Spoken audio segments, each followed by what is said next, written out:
हमारे पास तो कोई चमत्कार या मंत्र नहीं है, गुरु कृपा है। लेकिन कोई भी जो ट्रिकें दिखाते हैं, जो ऐसे कर दे फू, ये टिक नहीं पाएंगे बागेश्वर बालाजी के सामने। जाओ, कह दिया हमने।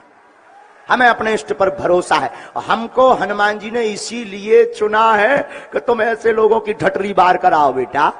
गुरु गोविंद दोई खड़े काके लागू पाए, बलिहारी गुरु आपने गोविंद दियो बताए। हर मनुष्य के जीवन में अगर गुरु मिल जाए तो उसका जीवन सफल हो जाता है। इस वक्त हम उस स्थान पे खड़े हैं जिस स्थान में आने वाले 4 दिनों के बाद भक्तों का, श्रद्धालुओं का और आसपास के अंचलों से आने वाले उन लोगों का तांता लगने वाला है, जहां पर लाखों की संख्या में श्रद्धालु यहां आएंगे। पल पल इंडिया न्यूज के कैमरे के माध्यम से इस वक्त आप देख पा रहे हैं पनागर का वह देवस्थान जहां पर तैयारियां लगातार जारी हैं और इन तैयारियों की जो कहानी है वो हमारे कैमरे के माध्यम से बयां होने वाली है। आप सभी को मैं बता दूं कि 25 तारीख से लेकर 30-31 तारीख तक जो आयोजन नेशनल मीडिया की अगर हम बात करें या फिर हम राष्ट्रीय स्तर की बात करें, सनातन की ध्वजा में लगातार जो बढ़ रही है परपाटी, वैसे भी हमारी जबलपुर संस्कारधानी संस्कारों का शहर है। राष्ट्रीय स्तर से लेकर अब संस्कारधानी में भी पंडित धीरेन्द्र कृष्ण शास्त्री जी आने वाले हैं, जिनकी तैयारियों का लेखा जोखा आज हम अपने कैमरे के माध्यम से बताएंगे और किस तरह से पनागर क्षेत्र में ये तैयारियां हो रही हैं। भव्य गेट, भव्य दौर आप मेरे पीछे देख सकते हैं।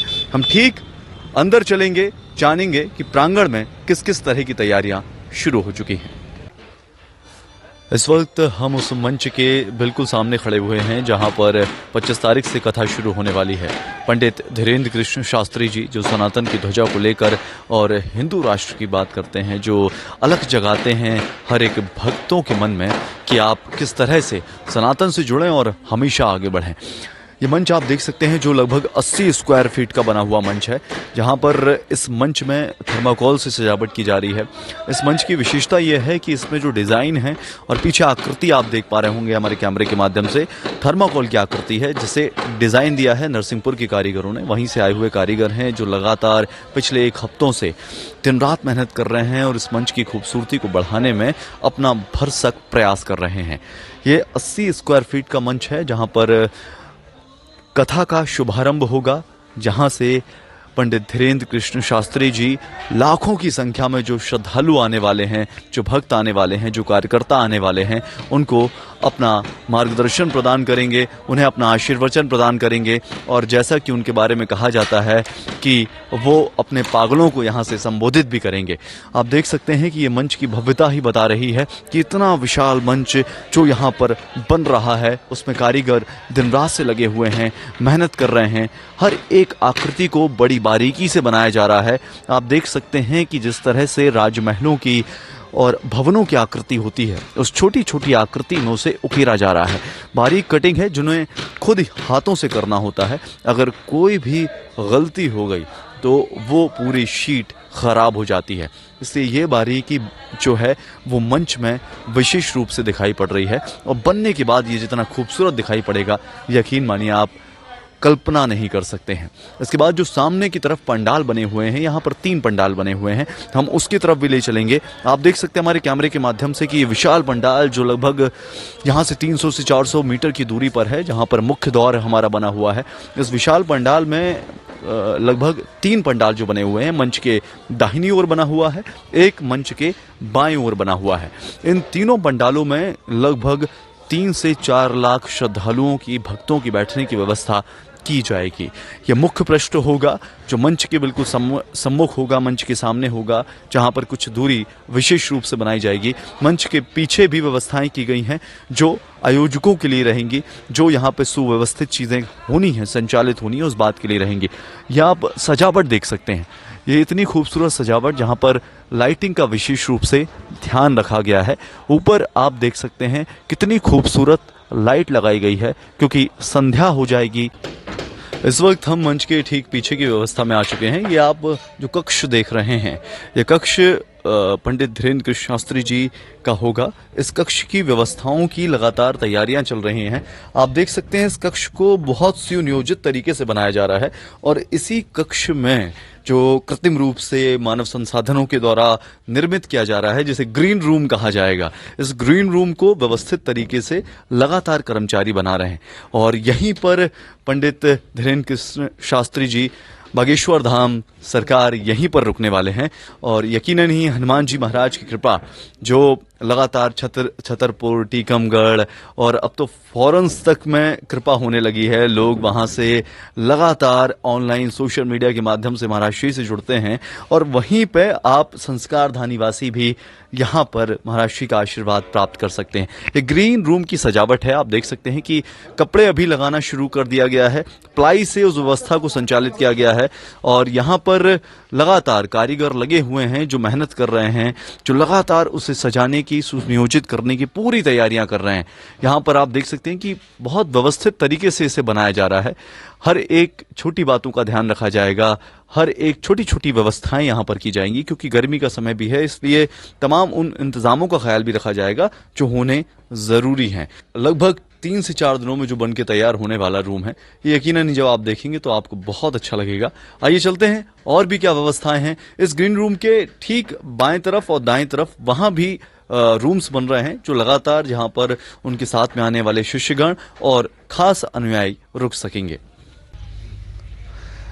मंच के दाहिनी ओर जो व्यवस्थाएं चल रही हैं वो यकीनन ही शौचालय की चल रही हैं, जहां पर लगातार लाइन से 8 से 10 शौचालय बनाए जा रहे हैं, जो लगातार व्यवस्था जारी है, जहां पर स्वच्छता का भी ध्यान रखते हुए हर जगह पर कम से कम 10 मीटर 20 मीटर पर डस्टबिन की व्यवस्था भी की जाएगी और यहाँ पर शौचालय का निर्माण कार्य जो है वो लगातार चल रहा है, जिनकी व्यवस्थाएं लगातार चल रही है। हमारे पीछे आप देख सकते हैं कि एक टावर भी कृत्रिम रूप से रखा गया है जो हाल फिलहाल की व्यवस्थाओं की नेट की व्यवस्था जो सुचारू रूप से चल सके, जहां पर लगातार आप सोशल मीडिया के माध्यम से भी इस पूरे कार्यक्रम का, इस पूरे आयोजन का लाभ उठा सकें, उनका आशीर्वाद प्राप्त कर सकें। यहाँ पे जितने भी लगने वाले वर्कर्स हैं जो डेली बेसिस पे काम कर रहे हैं, वो लगातार जिनको रोजगार भी मिल रहा है, ये एक अच्छी बात होती है। जब आयोजन होते हैं, बड़े बड़े आयोजन होते हैं, तो ये फायदा उन सभी समाज के वर्गों को मिलता है जो कहीं ना कहीं पोषित हैं, जो कहीं ना कहीं परेशान हैं, लेकिन यही सनातन की परंपरा है जो आगे लगातार बढ़ा रही है। ये तैयारियां हैं जो लगातार चल रही हैं, जो कि 1 से 2 दिनों में पूरी हो जाएंगी। किस तरह की तैयारियां हैं और तैयारियों के लिए किस तरह के श्रद्धालुओं की भोजन की व्यवस्था की गई है, जो भंडारे की व्यवस्था की गई है। खूबसूरत सा पंडाल है जहां पर आप देख सकते हैं कि वेटिंग रूम भी है और जहां पर लोग इंतजार करेंगे। गर्मी भी पड़ेगी, लेकिन श्रद्धालुओं ने किस तरह से बढ़ चढ़कर इसमें जो अपनी श्रद्धा है वो दिखा रहे हैं। हमारे साथ में राजीव जी हैं जो आयोजक में हैं और भोजनशाला का किस तरह का निर्माण कार्य है, किस तरह की योजनाएं हैं, क्या प्रारूप है, हम जानेंगे। सर, क्या क्या व्यवस्थाएं हैं जो आपकी तरफ से संचालित रूप से चल रही हैं? माननीय विधायक पनागर श्री इंदु तिवारी जी के नेतृत्व में बाबा बागेश्वर धाम जी का जो एक कार्यक्रम संपन्न होने जा रहा है, बहुत ही सूक्ष्म तरीके से अध्ययन करके इसकी तैयारियां की जा रही हैं और तैयारियां लगभग पूर्णता की ओर हैं। हम अभी भोजनशाला में खड़े हैं। ये पूरा जो प्रांगण आप देख रहे हैं, इतने पूरे स्थान पर भोजन तैयार किया जाएगा, जो पूर्ण वैदिक विधि से मंत्रोच्चारण के उपरांत ही प्रारंभ होगा। आपने देखा होगा लाइन से खूब सारी भट्टियां बनाई हैं, लकड़ियों से भी भोजन तैयार होगा और गैस से भी भोजन तैयार होगा। लकड़ियों से और गैस से जिस तरह से भोजन तैयार है, बिल्कुल भारतीय परंपरा के अनुसार भोजन तैयार हो रहा है। ये पूरा 14 एकड़ का एरिया है जहाँ पे भोजन तैयार करके हम भोजन लोगों को, श्रद्धालुओं को खिलाएंगे।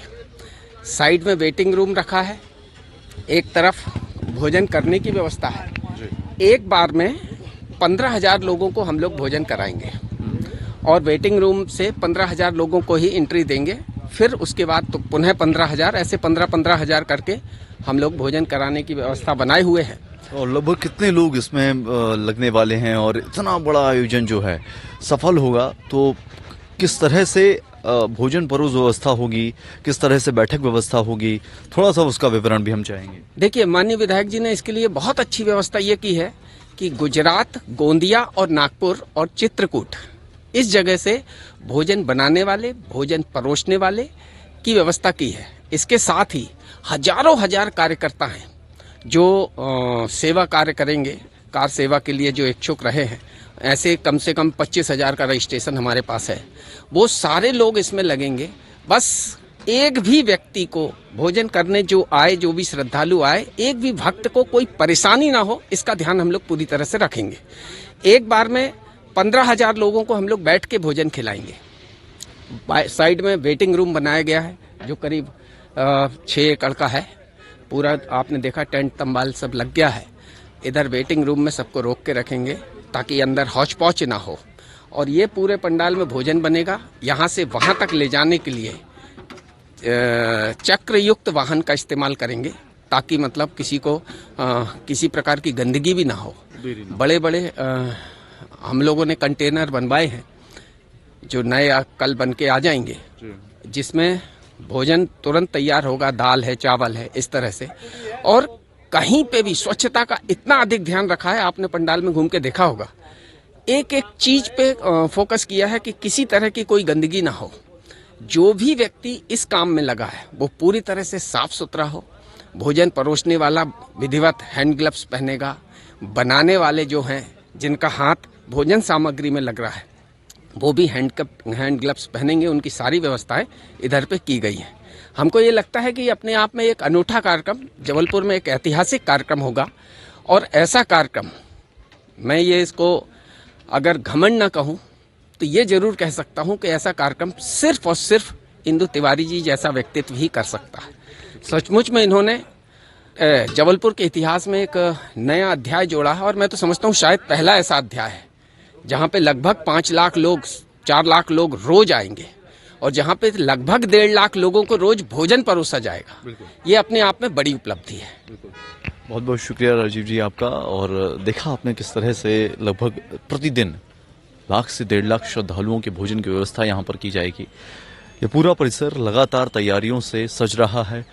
चूल्हे भी तैयार हो रहे हैं, चौकियां भी तैयार हो रही हैं, शुभारंभ भी हो रहा है, कुर्सियां टेबल की व्यवस्था कर रहे हैं। लगातार यहाँ पर जो कर्मचारी हैं, जो सहयोगकर्ता हैं, जो सेवक हैं, वो लगे हुए हैं। जो भी श्रद्धालु भक्त हाईवे की तरफ से, मतलब NH7 की तरफ से गुजर के आएंगे, मतलब जो भेड़ाघाट, भोपाल और यहाँ सिहोरा, कटनी और रीवा की तरफ से मार्ग से आने वाले जितने भी श्रद्धालु हैं, उनके लिए पार्किंग स्थल आप देख सकते हैं कि ये हाईवे में ही जो नुनसिर से पनागर की ओर रास्ता जाता है, वहाँ पर दाहिनी ओर इस खेत में बनाया गया है।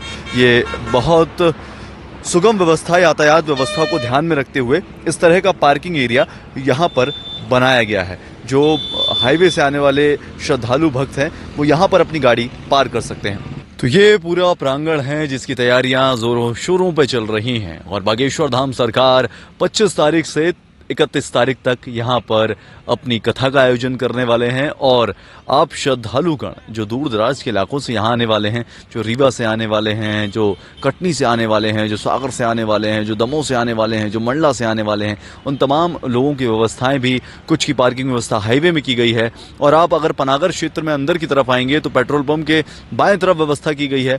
और जो परिसर है उसके ठीक सामने भी एक ग्राउंड है जहाँ पर व्यवस्थाएं लगातार जारी हैं।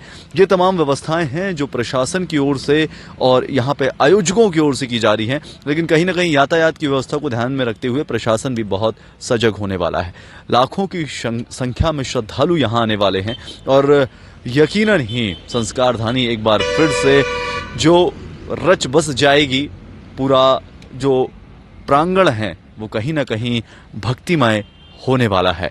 और ये तैयारियां जो आपने पल पल इंडिया न्यूज़ के कैमरे के माध्यम से देखी, जो जारी हैं, और आपकी अर्जी लग पाती है कि नहीं, आपका पर्चा लिख पाता है कि नहीं, इसके लिए तो आपको स्वयं यहाँ आना पड़ेगा। और उस श्रद्धा को, उस भक्ति को अगर आप महसूस करेंगे तभी आप ये मान पाएंगे कि सचमुच ये हकीकत है, वरना हर किसी के लिए यह फसाना भी हो सकता है। कैमरा पर्सन हरीश पटेल के साथ प्रखर पांडे की रिपोर्ट, टीम पल पल इंडिया। आप देख रहे हैं पल पल इंडिया न्यूज, हर पल आपके साथ।